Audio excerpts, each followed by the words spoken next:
Bueno, hola a todos. Y yo quería dar las gracias al Proyecto CarPrimaria y sobre todo a Marcos pues, por todo este esfuerzo en fomentar la colaboración multidisciplinar que es tan importante para nuestros pacientes. Y es especialmente importante, es verdad que yo estoy muy focalizada en el paciente con insuficiencia cardíaca que además tiene enfermedad renal. ¿Y por qué? Porque el síndrome cardiorrenal es, bueno, la definición es el desorden fisiopatológico que puede afectar al corazón o a los riñones de manera protagonista, siendo uno u otro, y de manera aguda o crónico. Es un desorden que está fisiopatológicamente muy conectado y sobre todo el que estén asociados y induce un impacto pronóstico, es uno de los factores pronósticos más importantes en nuestro paciente con insuficiencia cardíaca, duplica su riesgo de mortalidad. Y como pueden ver en la diapositiva, hasta casi ya un 50% de los pacientes con insuficiencia cardíaca tienen algún grado de insuficiencia renal. Y bueno, cuando tenemos un paciente con insuficiencia cardíaca que de repente vemos que hay un deterioro de la función renal que tanto nos preocupa por su impacto pronóstico, tenemos que plantearnos el por qué se produce este deterioro de la función renal. Así, a grandes rasgos, los grandes rasgos fisiopatológicos, cuando la causa es cardiológica, podemos distinguir dos grandes mecanismos. Por un lado, el fallo anterógrado bajo gasto y por otro lado, el fallo retrógrado o aumento de la presión venosa. Lo vamos a ver de una manera que voy a intentar que sea muy sencilla. En primer lugar, el fallo anterógrado es el que hemos aprendido desde hace años, ¿no? El bajo gasto, la baja presión de perfusión, lo que hace es que activa el sistema renina-angiotensina-aldosterona. ¿Por qué? Porque lo que quiere es aumentar la perfusión de ese glomérulo renal. Pero ¿qué es lo que pasa? Que al aumentar la resistencia de la arteriola eferente, sí que se aumenta esa presión de perfusión, el filtrado glomerular se mantiene estable, pero si la presión de perfusión es demasiado baja o esta situación se mantiene en el tiempo, pues también se produce una vasoconstricción de la arteriola aferente y ahí ya disminuye la presión de perfusión del glomérulo renal y ya disminuye finalmente el filtrado glomerular. O sea, un primer mensaje es intentar mantener la presión-perfusión de nuestros pacientes, porque muchas veces vemos que pues tenemos a los pacientes pues muy hipotensos cuando no tienen fármacos que sean con beneficio cardiológico demostrado, tipo anlodipino, tipo nitratos, etcétera. Pero luego otro mecanismo que yo creo que ha sido menos conocido y yo creo que es importante saber identificar es el aumento de la presión venosa retrógrada, lo que muy visualmente ha sido denominado recientemente como nefropatía congestiva. Ese aumento de la presión venosa conduce tanto a un aumento de la presión de la cápsula de Bowman como un aumento de la presión del intersticio tubular, lo que disminuye finalmente este filtrado glomerular. ¿Y por qué es tan importante detectar esta nefropatía congestiva? Porque se trata con diuréticos que tradicionalmente han sido muy temidos cuando nuestros pacientes con insuficiencia cardíaca tenían algún grado de deterioro de la función renal. Y esto ha sido elegantemente demostrado en varios estudios, os traigo solo este, en que eran 145 pacientes con insuficiencia cardíaca aguda que tenían monitorizados un catéter de arteria pulmonar, y lo que se vio en estos pacientes agudos con disfunción ventricular que estaban en UCIs es que el parámetro que se asoció a deterioro de la función renal fue el aumento de la presión venosa central, ni el índice cardíaco, ni la tensión arterial, ni la presión capilar pulmonar. O sea, pone de manifiesto la importancia de este mecanismo en el deterioro de la función renal de los pacientes con insuficiencia cardíaca. Y yo, si tienen tiempo, les recomiendo este documento del Grupo Europeo, del Grupo Cardiorrenal, en el que te da pues, unos trucos, te explica de una manera muy fácil estos mecanismos fisiopatológicos. Pero sí que es cierto que una de las dificultades que tenemos es, vale, ¿cómo se define el empeoramiento de función renal? Y como ven en la diapositiva, pues hay muchas propuestas y generalmente la más aceptada es cuando a un paciente le aumenta la creatinina en más de 0,3 miligramos decilitro, un 25% o en una reducción del filtrado mayor del 20%. Pero esta diapositiva me parece muy interesante para ver el impacto pronóstico, para ver por qué es importante el evaluar el mecanismo del deterioro de función renal.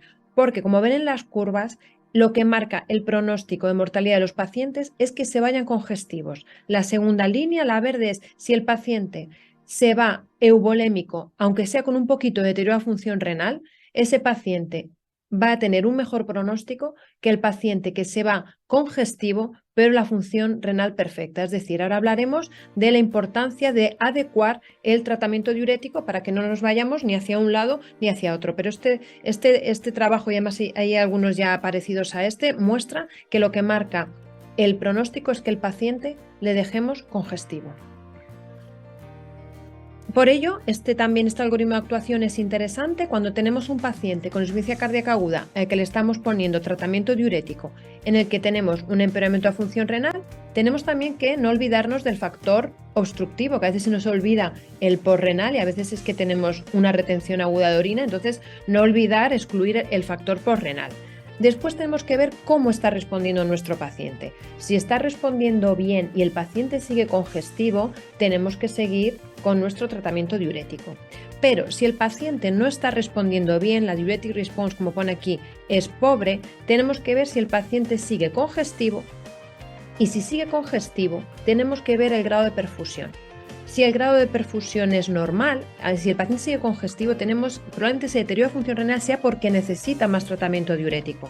Sin embargo, si el paciente está hipoperfundido, está hipotenso, a lo mejor lo que tenemos que hacer es plantear inotrópicos y también, como muestro en esta diapositiva, ver si hay algún red flag. Muchas veces lo que nos pasa es que el paciente está infectado, está teniendo una hemorragia, la anemia, hay que ser muy agresivos también con el tratamiento de la anemia porque nos produce un deterioro tanto cardíaco como a nivel renal, y luego ver pues cosas que no cuadren. Por supuesto, si el paciente se le ve frágil, se le ve deshidratado, se le ve con oliguria, los aumentos de la creatinina pues son exagerados, le tenemos con acidosis, le tenemos con hiperpotasemia, pues ahí ya está claro que tenemos que ver o bien tratar los factores desencadenantes o bajar el ritmo de los diuréticos que estemos aplicando. Y siempre pensar, si hay un componente de bajo gasto, pues el inotrópico. Pero bueno, es muy importante evaluar si el paciente sigue congestivo, que parece que es fácil, pero muchas veces no lo es. Entonces, desde tanto los grupos europeos como los grupos españoles de trabajo, abogamos por la evaluación multiparamétrica de la congestión con parámetros clínicos. No olvidarnos, por supuesto, no nos vamos a veces tenemos que decir a los residentes, no, ausculta primero antes de pasar el eco, ¿no? O sea, es importante seguir con la exploración física, saber cuál es el peso seco de los pacientes, porque es la primera red flag que los pacientes deberían de saber. O sea, si hay algo que tenéis que enseñar a vuestros pacientes con insuficiencia cardíaca, que sea ajustar el autoajuste de diurético y cuándo detectar que puede estar descompensándose. Pero luego yo creo que es importante que primaria se familiarice tanto con los biomarcadores como con la ecografía, y yo creo que en un futuro, que a lo mejor a algunos os parece muy lejano, tendréis ecos en los centros de salud y por supuesto estáis invitados a rotar, a que en un día sabéis hacer las líneas B y sabéis hacer la vena cava. Y es importante la interpretación de todos estos parámetros en el evolutivo del paciente, porque a veces, yo lo digo, a veces hay pacientes que siempre tienen líneas B y no significa que en ese momento haya que incrementar la dosis de diurético. Entonces hay que integrar todos estos parámetros para hacer un ajuste fino, sobre todo en estos pacientes que si nos pasamos sí que nos podemos tener un deterioro de la función renal. Y bueno, ya hemos visto lo importante que es la identificar, lo importante que es evaluar la congestión. Vale, ¿cómo la trato? Pues este es otro aspecto muy importante y que yo tampoco os puedo dar la receta mágica, porque aunque parezca increíble, a pesar de que la congestión es el dato más prevalente en los pacientes descompensados por insuficiencia cardíaca, la evidencia científica que hay es muy pobre. Aquí os pongo los estudios. Yo no he querido hoy meteros mucha información bibliográfica, sino ser un poquito más práctico, pero como piedra angular está el diurético de ASA o la furosemida o torasemida, porque es el que tiene más evidencia clínica y porque también es el más potente. Y hasta qué dosis, ¿no? Nos podemos plantear hasta qué dosis puedo ir subiendo la furosemida de nuestro paciente. Bueno, pues realmente la ficha técnica, fijaos que es hasta 1500 miligramos. La dosis que recomiendan las guías es en torno a 400 miligramos, pero cuando nos ponemos a ver las dosis máximas empleadas en los ensayos clínicos, pues generalmente oscila en torno a los 120-300 miligramos al día. ¿Qué hago yo en la práctica diaria? Que es algo que pura experiencia, no puedo decir que sea mejor que otra cosa. Nosotros generalmente llegamos a 3 o 4 comprimidos de furosemida antes de añadir un segundo diurético. Y luego que, ¿no? Luego que cuando llegamos a estos 3-4 comprimidos de furosemida y el paciente sigue congestivo, pues eso claramente es un paciente que lo que llamamos resistencia diurética, que este es otro de los problemas que tenemos a la hora de hablar el mismo idioma. No hay una definición clara de resistencia diurética en la insuficiencia cardíaca, ¿no? La definición es incapacidad de los diuréticos en incrementar la diuresis y la natriuresis para conseguir la euvolemia. Pero, ¿qué dosis de diurético, no? Es una de las cosas que, bueno, hay marcadores como el sodio urinario, como, bueno, poco a poco la experiencia te van sabiendo cuál es el paciente que requiere cada vez dosis más altas de diurético, pues es el paciente resistente. Pero antes de hablar de la terapia de combinación, yo quería dar unos trucos, de aspectos farmacocinéticos y farmacodinámicos de la furosemida y la torasemida antes de plantear una terapia de combinación. Primero, la absorción. Aunque la absorción es rápida, tanto la furosemida como la torasemida vía oral, es cierto que está enlentecida por la absorción intestinal, entonces lo que se recomienda, sobre todo con la furosemida, es administrar en ayunas. Nosotros le decimos a los pacientes que ponga la furosemida en la cama en cuanto se despierte, se tome un poquito de agua antes de desayunar y a la hora de comer igual pues que se la tome pues como una horita antes de la comida. Y luego además, por esta disponibilidad oral que parece que es mayor en la torasemida, había ciertos autores, incluso las guías lo ponían, de valorar la torasemida en pacientes con resistencia diurética. Pero es cierto que hay un estudio muy reciente que se ha publicado este mismo año, en el que, no está publicado, se ha comunicado en el Congreso de la AJA, en el que comparaban torasemida con furosemida y el endpoint es verdad que era un endpoint de mortalidad y es difícil que un diurético disminuya la mortalidad, excepto los ISGLT2 que hemos visto que sí que disminuye la mortalidad y algo tendrá que ver su efecto diurético. Lo que sí quería decir de la torasemida es que probablemente si la queremos utilizar en pacientes resistentes tenemos que utilizar dosis altas, porque fijaos, la equivalencia generalmente es 40 miligramos de furosemida equivaldrían a 20 miligramos de torasemida. Luego, la otra cosa es que la natriuresis, el efecto que produce, disminuye progresivamente a las 6 horas de su administración. Por lo tanto, si tenemos que administrar 2 comprimidos de furosemida, recomendamos dividirlo en 2 dosis para evitar la retención postdiurética, la retención de sodio postdiurética que sucede cuando se detecta que ya no tiene diurético de asa. Entonces, si tenéis que dar 2 comprimidos, yo recomiendo que se distribuyan en 2 dosis. Y luego el umbral natriurético. Los diuréticos de asa necesitan cierto umbral para ejercer su efecto diurético y natriurético, que en insuficiencia cardíaca e insuficiencia renal se desplaza a la derecha. De ahí que nuestras guías nos digan que tengamos que doblar la dosis si la respuesta diurética es insuficiente o si el paciente tiene una IC avanzada o una insuficiencia renal. Y ya hemos llegado a la terapia de combinación, que se ha puesto de moda, por lo que les voy a comentar a continuación, por 2 ensayos que se han publicado también este año. Estas guías son las guías europeas, se han quedado un poco anticuadas porque recomendaban como primera línea tiacidas, segunda línea acetazolamida o ameride y en tercera línea considera ISGLT2. Y ahora sabemos que ISGLT2, pues ya por la evidencia que hay más allá del efecto diurético, pues en tanto insuficiencia cardíaca reducida como insuficiencia cardíaca preservada, pues va a estar siempre asociada al diurético de asa.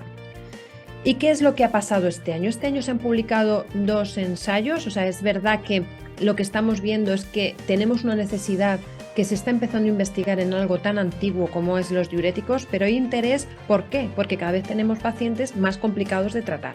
Entonces, tanto el Clorotic como el Advor, siempre todos estos ensayos son pacientes de insuficiencia cardíaca aguda. No tenemos ni un ensayo de diurético en paciente crónico. Entonces, eran pacientes, aquí lo pongo como comparativo, en el Clorotic, además es un estudio español de mucho mérito, de los compañeros liderado por medicina interna, evaluaban la hidroclorotiazida y en el Advor estudio belga, la acetazolamida. Peculiaridades: ambos iniciaban en las primeras 24 horas de ingreso, tenían el Chlorotic durante 5 días, el Advor durante 3 días, siempre asociado a diurético de asa. Y interesante que las dosis eran muy altas, incluso con la hidroclorotiazida, si el paciente tenía un filtrado menor de 30, le ponían 100 miligramos de hidroclorotiazida. Y en el Advor, que es una de las limitaciones, ponían la acetazolamida intravenosa, que aquí en España no la hay, y uno de los problemas del Advor es que excluían a los pacientes que tomaban ISGLT2, probablemente porque tanto la acetazolamida como ISGLT2 actúan en el túbulo proximal. Entonces, claro, esto es una limitación a la hora de extender los resultados, de extrapolar resultados, porque ahora todos nuestros pacientes, como he dicho, pues van a llevar ISGLT2. Respecto a los endpoints, eran endpoints pues muy prácticos. ¿Qué queremos con nuestro paciente que ingresa? Por supuesto, endpoints duros queremos, pero lo que queremos también es que se descongestionen de una manera rápida.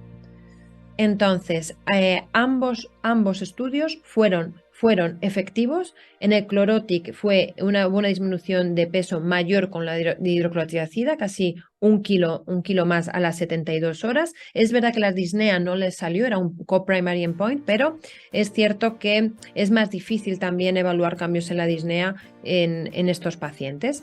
Y respecto al Advor, pues el endpoint era una descongestión efectiva con un score de congestión que evaluaba edemas, derrame pleural y presión venosa, y también pues fue muy efectivo. O sea, los pacientes que están con acetazolamida se descongestionaron en mayor medida que los pacientes con placebo. Y lo que es interesante es el cuadrito de abajo, y es que por eso está muy de moda ahora el que a lo mejor tenemos que combinar diuréticos antes, porque cuando ya el paciente no se pone acetazolamida desde el principio, ya no se descongestiona de una manera similar a si la hemos administrado acetazolamida.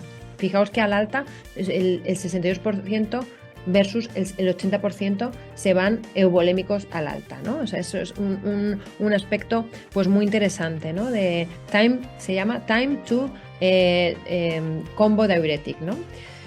Y luego a nivel de endpoints secundarios, pues con el Advor sí que se demostró un día menos de hospitalización, ¿no? Si es verdad que si descongestionamos antes los pacientes, pues probablemente se puedan ir antes. Pues eso sí que lo consiguió la acetazolamida y no la hidroclorotiazida. Y lo que también yo quería señalar en esta diapositiva es el margen de mejora que tenemos con los pacientes. Fíjese que a los 3 meses el 30% de estos pacientes o habían fallecido o habían reingresado. O sea, por eso todos estos esfuerzos terapéuticos, organizativos son tan importantes. Respecto a efectos adversos, parecen más favorables en el Advor a nivel de eventos renales, pero es cierto que lo definían de una manera distinta. En el Advor lo que consideraban como empeoramiento de función renal era que se doblara la creatinina. Sin embargo, en el Chlorotic era un aumento de 0,3 miligramos de decilitro. Entonces, por eso, como ven, en los pacientes con hidroclorotiazida hubo un empeoramiento de función renal, pero por si recordáis la diapositiva que he puesto antes, si esto se consigue en el contexto de una adecuada volemia, pues el pronóstico es mejor si el paciente se va congestivo. Y bueno, esto era pues los avances que ha habido con estos dos fármacos, que mi conclusión sería que ambos son efectivos en producir descongestión. Ahora hablaremos un poco de hacia dónde vas, hacia la terapia personalizada, pero el ISGLT2 es otro fármaco que yo creo que ya estáis muy familiarizados, estamos muy familiarizados con ellos, pero sí quería repasar el estudio EMPULSE en el paciente agudo, que como ya sabemos pues fue un estudio positivo en producir un beneficio clínico neto. Pero yo lo que quería resaltar hoy en esta diapositiva es el subestudio que ha habido en cómo afecta a la congestión. Y entonces es la primera vez que vemos también que un diurético descongestiona de una manera tan eficaz, como veis, y sostenida a los 15 días, a los 30 días y a los 90, los pacientes que están con hiperglicemia perdieron más peso y tuvieron un menor score de congestión durante todo ese periodo. Y además eso se asoció, en los pacientes que estaban más descongestivos, se asociaron a tener un mayor beneficio clínico neto. O sea, es algo que nos gusta ver porque era una sensación, pero realmente no estaba demostrada en ningún estudio, en ningún ensayo clínico.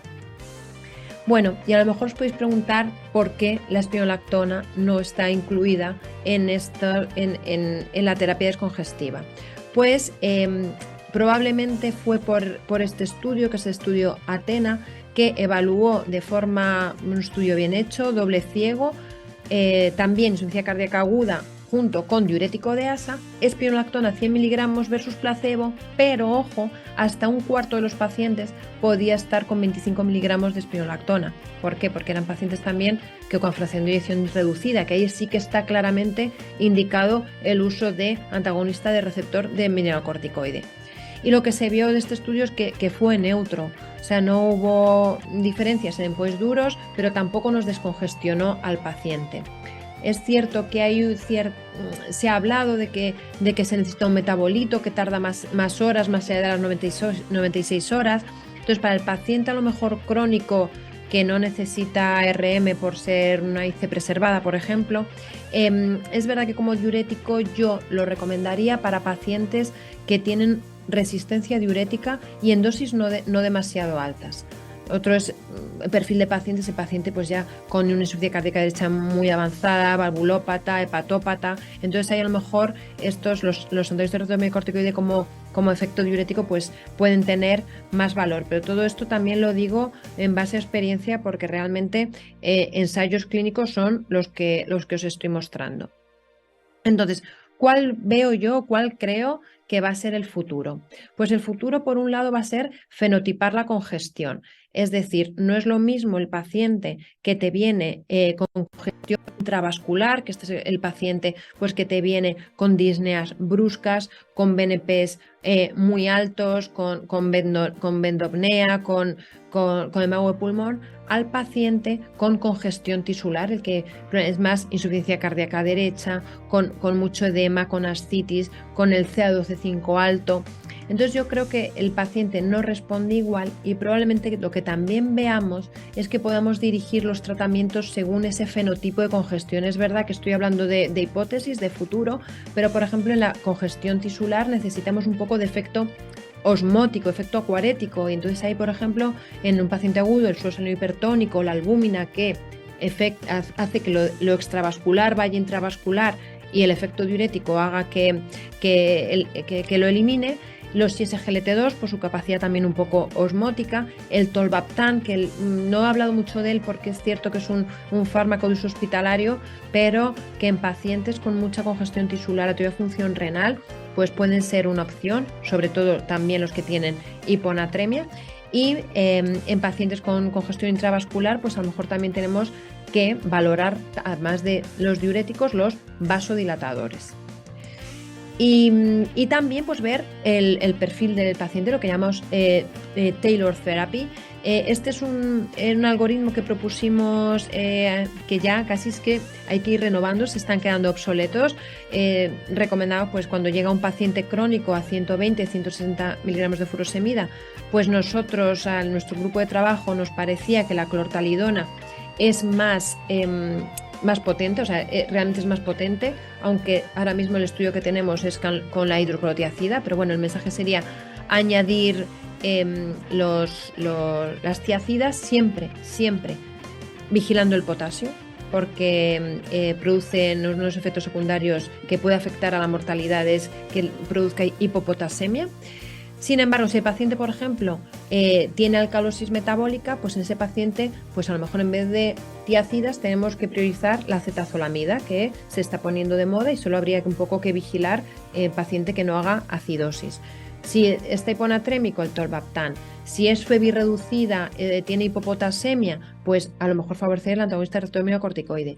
Y siempre, por supuesto, con el ISGLT2, aquí poníamos si diabético FEBI 40%, eso ya lo tenemos que eliminar, y con terapia, con el sacubitril valsartán, con el beta bloqueante en el paciente que tenemos disfunción ventricular.